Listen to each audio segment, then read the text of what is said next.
Hi, my name is Deborah Henney. I'm a wife, author, mother, speaker. Today I'm going to release a prophetic word entitled Cleaning the Streams. And I started to get this word, it came kind of in stages, but I started to get this word on July 19th and 20th, and then it came more fully on the 26th of 2023.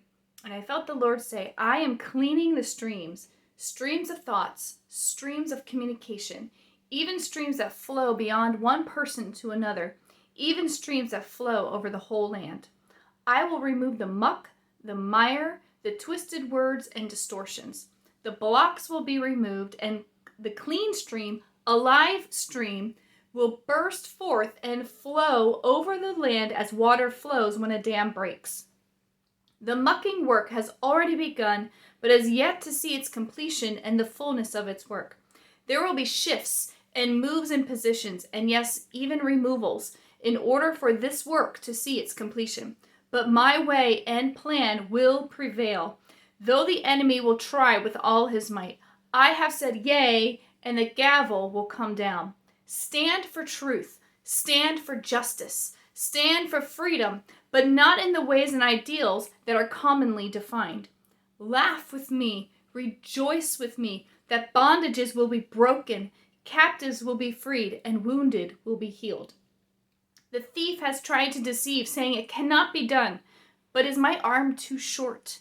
Are my eyes too dim? Can I not see and reach to the ends of the universe and beyond? I will come with my recompense in hand, a restoration of truth and great exposure. Do not worry and do not incite anger, but allow me to work. Come into agreement and alignment with my word and vision. Release my truth, stand in my grace, and walk in my wisdom. Do not fret, and so fall out of step with me. Walk with me and work with me the way I work. So my sense with this is there's a lot of individual words in this of God cleaning our streams, cleaning our thoughts, but then he kind of shifted and goes, a live stream. And yeah, that it was like that living water, that sense that we see in the Old Covenant or the Old Testament with the moving water, that living water. I mean, obviously a stream is moving, so it was a little bit of a play on words though, because I think it goes into some live stream, like internet media-based application here too. And then God went into saying, I have said yea, and the gavel will come down. And every time he says that, it's a clue that there's something political. There's a political implication here as well. He talks again about recompense and restoration, not worrying, standing for truth and justice.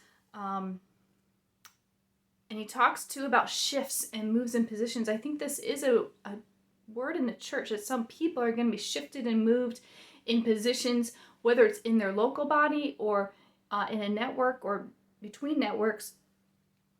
But this is also, I think, out of the church too, that there's going to be a shifting and people moving in the political sphere as well.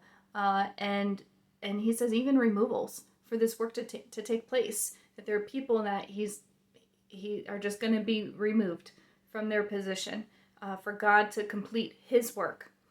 The sense, and as I prayed over this before releasing it, the sense too, he talks about cleaning the streams, cleaning of thoughts, and streams that flow over the whole land. The sense is here that there's going to be a converging and a coming together, that that groups of people and churches, that networks that haven't worked together in the past, that they're gonna come together and converge together, that there's a coming together of the streams and flowing as one, because we're all the body, we're all the church, and we're all here to do the work of the Lord.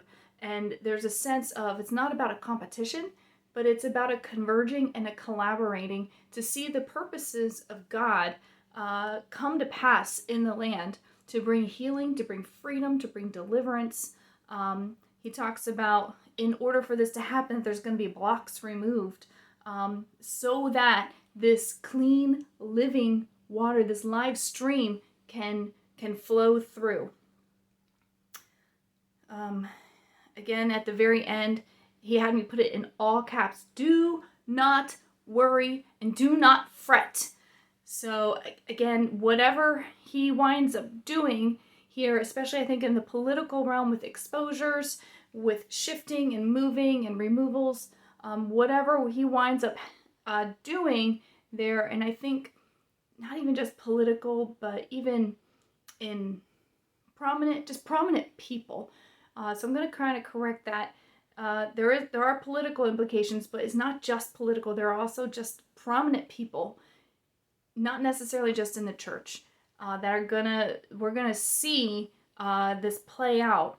And he says, don't worry and don't fret and don't incite anger, but stand for God's truth, stand for God's deliverance and God's vision, and walk in his grace and walk in his wisdom.